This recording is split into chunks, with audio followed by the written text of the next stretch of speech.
السلام علیکم۔ حکایت شخصادی میں سے برے کے ساتھ نیکی کرنا نیکوں پر ظلم ہے۔ ایک شخص کے گھر کی چھت میں بھیڑوں نے چھتا بنا لیا۔ اس نے اس کو اتارنے کا ارادہ کیا تو اس کی بیوی کہنے لگی مت اتار، بیچارے بے گھر ہو کر پریشان ہوں گے۔ مرد بیوی کی بات مان گیا، چھتے کو اس طرح چھوڑ کر کام کو چلا گیا۔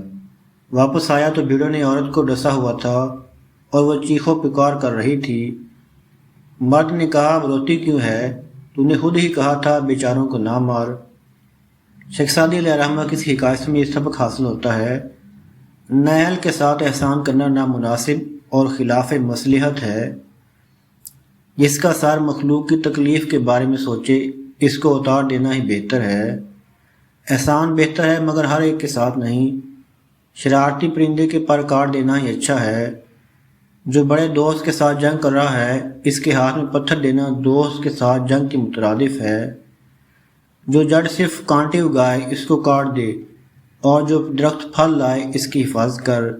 چھوٹوں کو سرداری سونپنے سے ظلم کا بازار گرم ہوگا۔ ایک ظالم کی زندگی کا چراغ بجھا دینا ساری مخلوق کو ظلم کی آگ میں جلانے سے تو بہتر ہے، کیونکہ چور پر رحم کرنے سے تو گویا اپنے ہاتھوں سے قافلہ لوٹ رہا ہے۔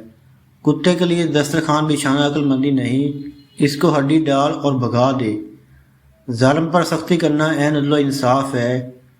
دلتیاں مارنے والے گدے پر بھاری بوجھ ہی اس کا علاج ہے۔ چوکی دار کی شرافت چوروں کو دلیر اور شرفا کو بے آرام کر دیتی ہے۔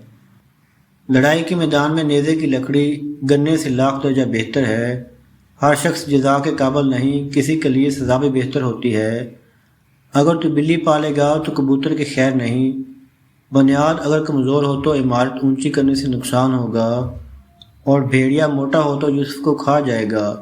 مولانا روم علیہ رحمہ فرماتے ہیں خشتی اول چون نہد معمار کج، تاسویہ میر ود دیوار کج۔ جب معمار دیوار کی پہلی اینٹھی ٹیڑھی لگائے گا تو چاہے اس دیوار کو آسمان تک لے جائے اور اس کو سیدھی کرنے کے ہزار جتن کرتا پھرے، لیکن وہ دیوار اب ٹیڑھی ہی رہے گی۔